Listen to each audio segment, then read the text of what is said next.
Hi, I hope you're having a great day. Welcome back to NikkoVenture. The afternoon part of the National Caregiver Certification Exam is divided into 6 parts. The first one is発達と老化の理解. So A is a 4th grader elementary student. The kid's compassionate and has a lot of friends. He has a talent for drawing and the arts. The kid's artistic, calm, and enthusiastic. However, he's poor when it comes to writing his national language. His writings are irregular, often have mistakes in the placement of kanji characters, and he often gives up in the middle of his writings. However, he doesn't seem to have any problems when it comes to his relationship with his parents and his family life in general. He's also in good physical condition. The question, based on the statement we just read, what disorder does this kid belongs to?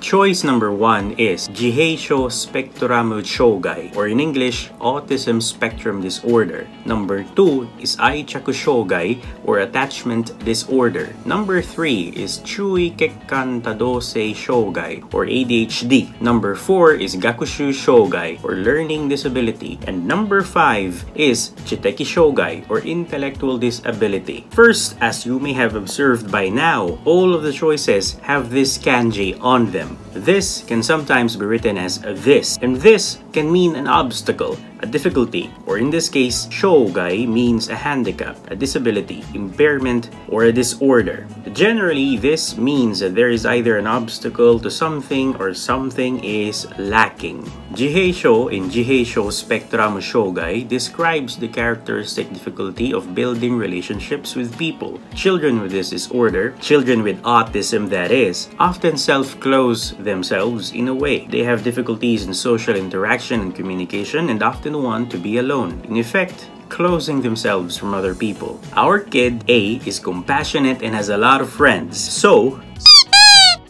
Aichaku in Aichaku Shougai means attachment to something, or in this case, to someone, having affection for someone. Add Shougai to that and it would mean there's little to no attachment, no love to something or someone. Our kid, A, doesn't seem to have any problems when it comes to his relationship or his attachment to his parents. He seems to have a good and loving family. So, 注意欠陥多動性障害 is a bit intimidating. I know, but it's just ADHD. His chui, or attention, caution to some things, is kekkan, is deficient. A child with ADHD moves a lot, hyperactive, restless. According to the situation we just read, A, our kid, is uchitsuiteru, which can be roughly translated into English as calm.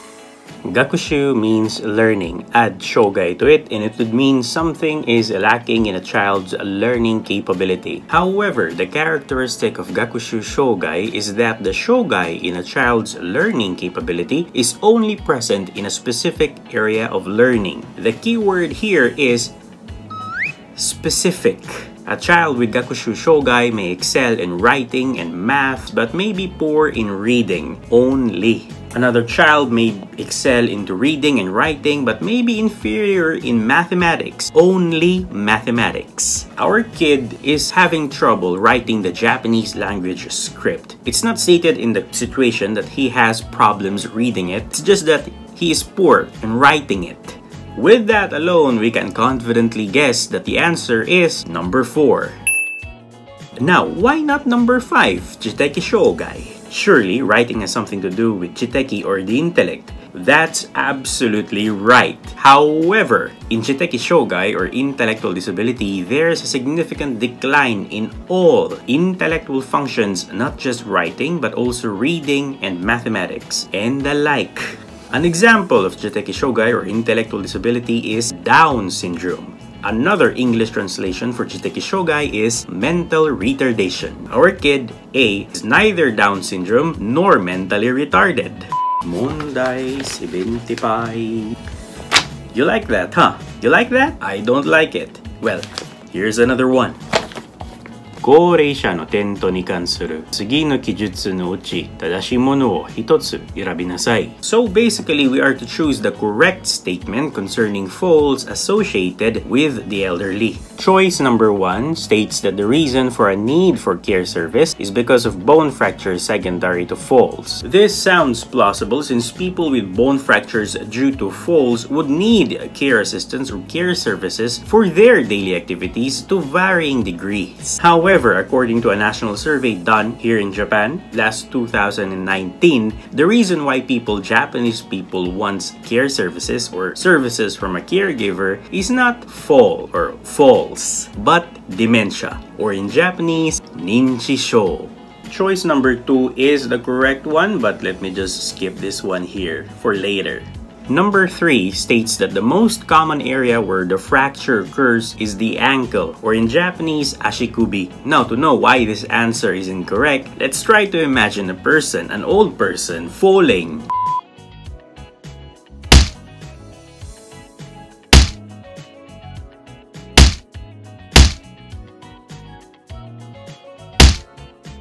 Most often than not, when old Japanese people fall down, the most common site for fracture is the neck of the femur, or in Japanese, daitai kotsu keibu.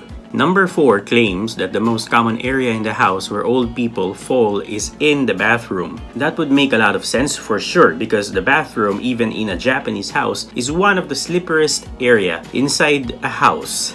But believe it or not, even though falls often occurs inside the bathroom, the most common area inside the house, a Japanese house that is, where old people often fall down, is the stairs. The rationale behind this, as I was told during my time in a Japanese caregiving college, is that old people tend to be more cautious inside the bathroom, and most often than not, they are accompanied by other non-old people, younger people, or a visiting caregiver.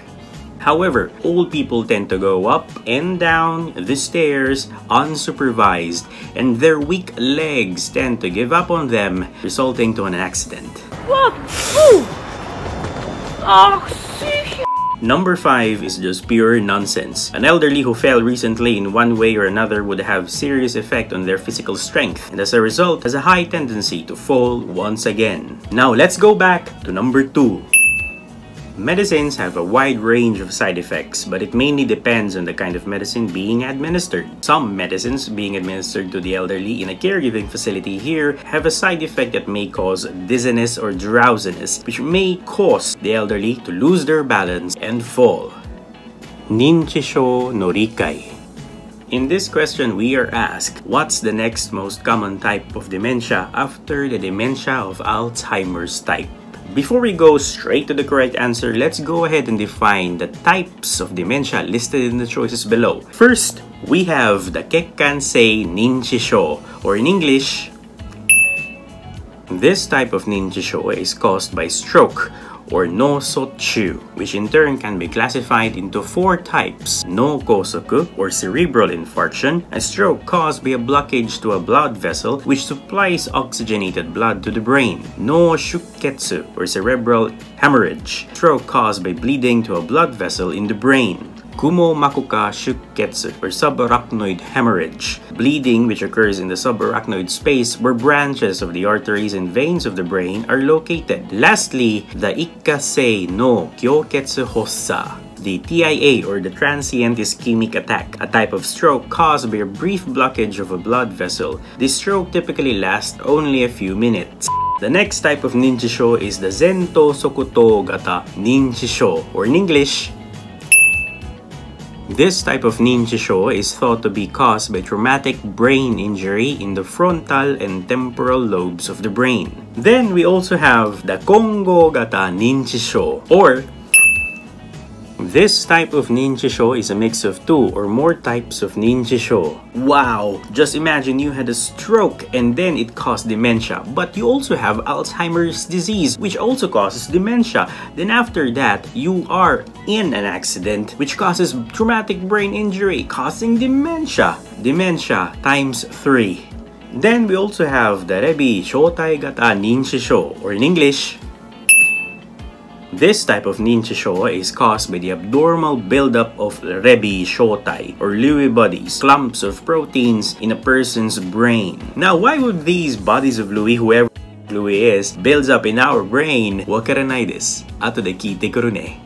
Last but not the least, the alcohol-usei ninchishou. This is a type of dementia caused by excessive consumption of alcohol over many years, which damages our brain. So the correct answer is number 1. Kekkansei ninchishou is the second most common type of dementia here in Japan, next only to Alzheimer gata ninchishou. The third most common is the rebi shotai gata ninchishou, followed by Kongo gata ninchishou and Zento sokoto gata ninchishou. The least common is the alcohol-usei ninchishou, Shougai no Rikai. So, Mr. D suffered spinal cord injury and became paraplegic. That is, the lower half of his body is paralyzed. Because of that, he was admitted to undergo rehabilitation. During that time, he did his ADLs, or activities of daily living, while in a wheelchair. Now, Mr. D is worried that upon his discharge and subsequent life in his house, he will develop bed sores. The question is, what part of Mr. D's body could bed sores easily develop?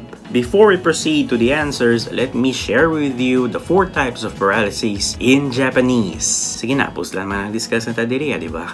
First, we have the katamahi or hemiplegia, the most common mahi or paralysis you will encounter when you work here as a caregiver. Next, the tsui mahi or paraplegia, where the paralysis is only on the lower half of the body. Then, we have tetraplegia or shishi mahi, sometimes referred to as quadriplegia, where the paralysis is on the upper and lower part of the body, which may or may not include the chest, head, neck, and shoulders. Finally, we have the tang mahi, a paralysis restricted to one limb or region of the body. Since Mr. D here does his ADLs in a wheelchair, that is, he constantly sits down in a wheelchair and he doesn't get up, obviously, because he has lower body paralysis, his hips will be subjected to constant pressure that will inevitably damage the integrity of the skin in his ischium, or in Japanese, zakotsu kessetsubu, which will inevitably cause bed sores. Kokoro to karada no shikumi.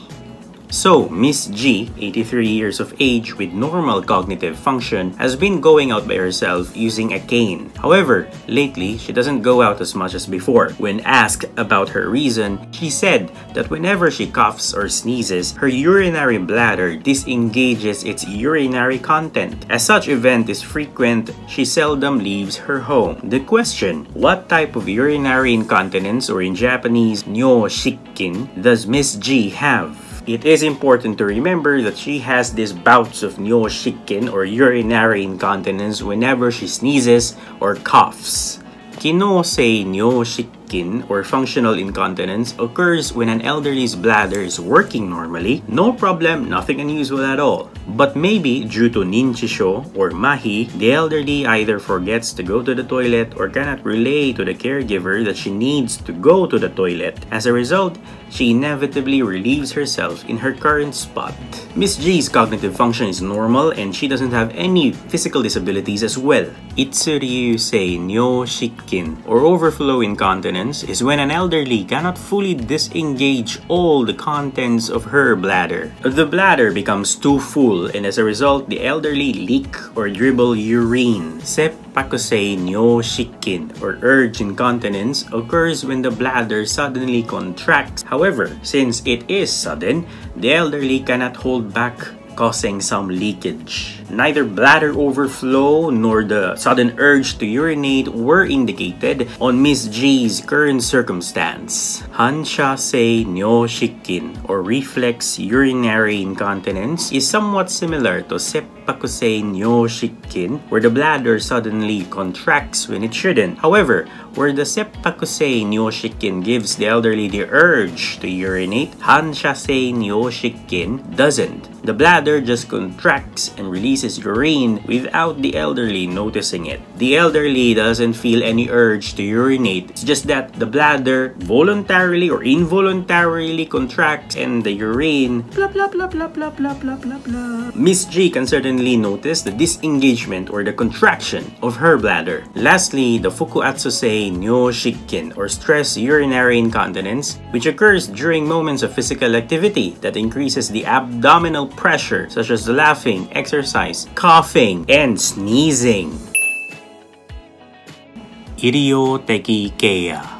So, you, the caregiver, is about to perform tube feeding to an elderly. The question is, who indicates or decides the amount of feeding to be used during tube feeding? Well, this is very simple. Obviously, it's not the nurse nor the caregiver. It's not these people nor the care manager who is just a level above a certified caregiver. Clearly, it's the doctor. Whether you're in a hospital or a nursing home, any medical procedures must be ordered by the attending physician before actually doing it. 総合問題. The final part of the afternoon part of the exam is what's called Sogo Mondai. These are questions that combine all the topics of the exam, both the morning and the afternoon parts. All Sogo Mondai are situational type questions, and these situations are ridiculously long. Furthermore, one situation has 2 or 3 questions. That is, you will be given a single situation and you will have 2 or 3 items of questions that you will answer based on that single situation. Obviously, Sogo Mondai would take a huge bulk of your limited exam time. As such, some people would take the afternoon part of the exam from the Sogo Mondai part. That is, taking the afternoon part of the exam from the last part. I hope that makes sense. I did not took the exam in such a manner though. However, I really do hope that by giving you this small piece of information, you could formulate a strategy on how to take on this exam without jeopardizing the limited time you have. So that's it. Those were some of the questions on the afternoon part of the National Caregiver Certification Exam here in Japan. Those questions came out during the 2021 examination, the year I took and passed the exam. I really do hope that you gained something from watching this video, something valuable that you can use when taking on the National Caregiver Certification Exam. Thank you so much for watching, and please leave a like if you enjoyed this video, share this video with an interested friend, and of course, if you haven't subscribed yet, please subscribe. It would really mean a lot. Thank you so much for your time. See you in the next one. Bye-bye.